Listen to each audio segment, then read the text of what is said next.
There he is. What a happening dude. There's a super party animal. Yeah. His name is Spuds Mackenzie. A barbecue inside. A barbecue. And a cold Bud Light. A cold Bud Light. Puts him in a party frenzy. In a party frenzy. He's Spuds Mackenzie, Bud Light's original party animal. Go Spuds, go! Go Spuds, go! Go Spuds, go! Spuds, you really cooking now. All right.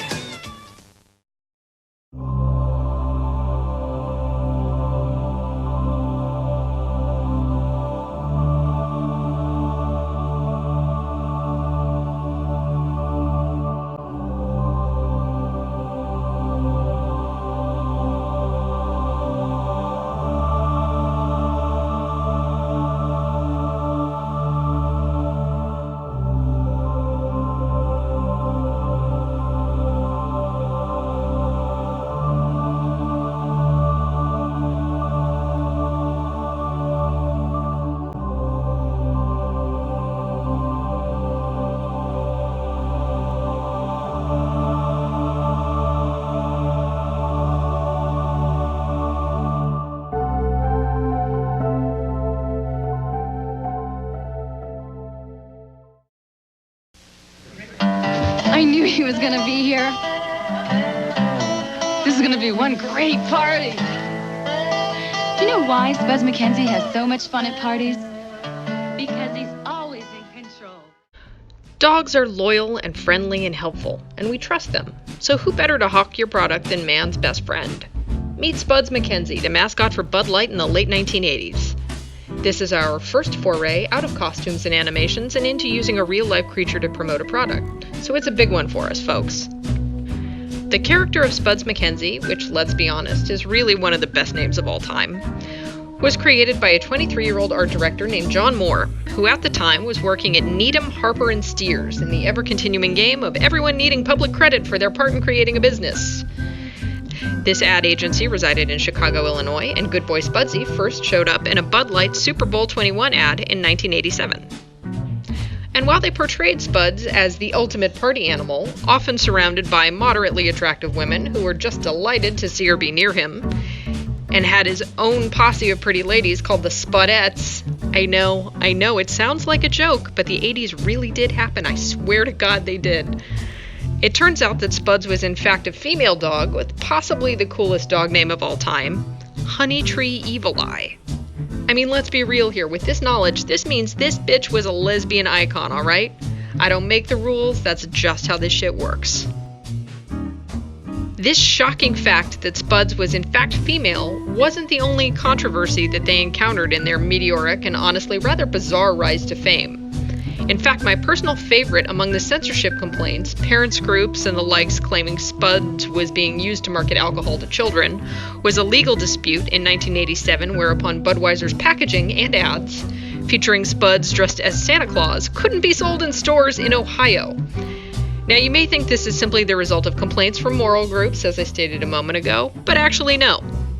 This is just a law in Ohio that straight up says the liquor law forbids using Santa Claus or the likeness thereof to promote alcohol. Even if it's a dog, I guess. So it wasn't even really Spuds' fault, it's just that apparently Santa doesn't get blasted. Which, let's be real, where else is that stomach gonna come from? You're really gonna sit there and tell me that's not a beer gut? Please. Nevertheless, despite all the controversy that may have surrounded good old Spudsy, they still shot straight to the top of the pop culture phenomenon with a series of spots and ads and merchandise, including t-shirts featuring the dog. Spuds was even interviewed as if they were a real celebrity capable of comprehending the situation that they were placed in. First guest. This is a fun night. We're going to have a lot of fun hanging out. And my first guest to hang out with me tonight makes his living as a senior party consultant for Bud Light, and he's known as the world's greatest party animal. Here's a clip of him in action. Roll the clip, will you, Jimmy, please? Bud Light Jones, Spuds Mackenzie. His name is Spuds Mackenzie. Yeah. Jumping for the USA. The Olympic gold in sight. He's come to save the day.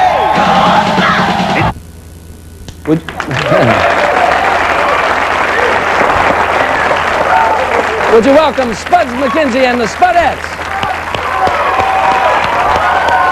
All right.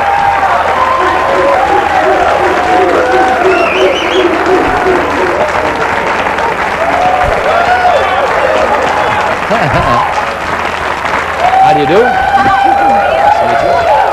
Hi, how do you do?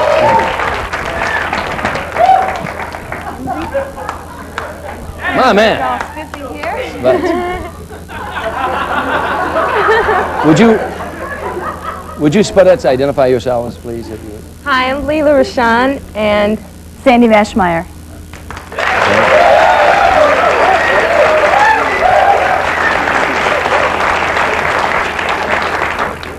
Good evening and welcome to the Masterpiece Theater. Spuds. Isn't he handsome? Hey, Spuds. Did you see yourself on the cold opening, buddy? Huh? yeah, he says he loved it, Tom. He said he loved it? Yeah. All right, he's going to make me a star. Spuds. Spud, you know what? By now, Spuds, I mean, you're a major star, Spuds. You've been around the world. You've gone everywhere. What does it all smell like to you, Spuds? You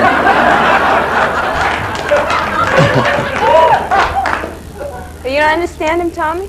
No, what did he say? Well, see, he's speaking party animal, and you have to be a true party animal to understand him. But we as the Spudettes, we speak it, so we'll translate. Yeah, so we'll tell you, he's having a good time. Spuds having a good time, yeah? Yeah, he'd like a little bit more party atmosphere, but he's enjoying it. Well, hang around. Jim McMahon's coming out here a little later on. Yeah, did you hear that, Spud?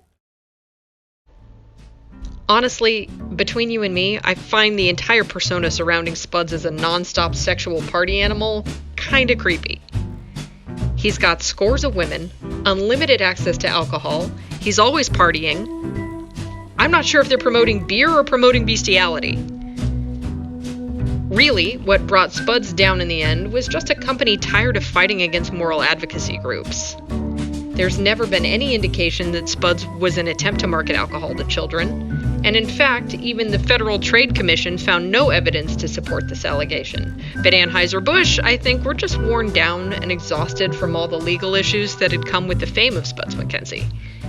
Though they claim the character's image had started to overshadow the product, I feel this is somewhat an easy excuse to go out on. And so, in 1989, Spuds partied for the final time. Yeah, to be honest, I don't even have an excuse, man. I'm just gonna stay in. Hello, Brian. In 2017, he reappeared in a Bud Light advertisement for the Super Bowl as a ghost who helps a man reunite with his friends and family, much like in A Christmas Carol. This new ghost dog version of Spuds greatly insinuates that the character of Spuds Mackenzie had died between their retirement and this advert. So I'm going to go out on a limb here and say that their alcoholism finally got the better of them, and their goddamn liver just couldn't party anymore. While Honey Tree Evil Eye, God, that's so what I'm going to name my next dog, did die on May 31st, 1993 from renal failure in North Riverside, Illinois, the character of Spuds has outlived the dog itself. Spuds Mackenzie deserved better. They were a good dog who just got sucked into a bad gig. In a lot of the public appearances they made, you could almost sense the fact that they didn't want to be doing what it is they're doing. It's also, to my knowledge, still one of the only times a real animal has been used as a mascot, and still rose to fame the likes of which we'll probably never see again. There's plenty of people who don't think animals should be used for show business, whether it's this sort of thing or in the circus, because animals cannot consent. While I do agree the circus has its problems, and places like SeaWorld have their own too, I think there's plenty of groups who work with these animals on movies and television to ensure their comfort and safety. That being said, the entire sentence of, "We'll make a dog who parties and drinks beer our mascots," is something that really only a frat boy could have come up with and think is a brilliant idea when they're blasted themselves at 3 a.m. before midterms. Wherever Honey Tree Evil Eye or Spud's soul may be right now, I just hope there's chew toys in heaven. Godspeed, you magnificent party animal. Godspeed.